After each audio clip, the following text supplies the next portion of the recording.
মমতা ব্যানার্জির চিফ মিনিস্টারের আমি আবার হরস্কোপের দিকে যাই, হরস্কোপের দিকে আমি দেখি, হরস্কোপ কিন্তু অত্যন্ত সাপোর্ট বলছে।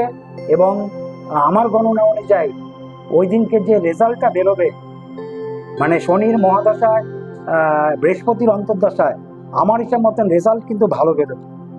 যতই দুর্নীতি প্রকাশে আসুক না কেন, ওনার ওনার ভাগ্যে তো ওনার দলটা চলে।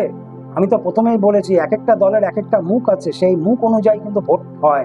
এবং আমি কিন্তু কোনো টিভি চ্যানেল বা কোনো এক্সিট পোল এগুলিকে আমি লক্ষ্য করে যে বিশ্লেষণ করবো এটা না। আমি একমাত্র লক্ষ্য থাকবে ওনার হরস্কোপ, এবং হরস্কোপে গ্রহ নক্ষত্রের অবস্থান এবং গ্রহ নক্ষত্রের দশা অন্তর্দশা। দশা অন্তর্দশা অত্যন্ত সাপোর্টেবল আছে, এবং শনি কিন্তু নির্গমকালে দিয়ে থাকে।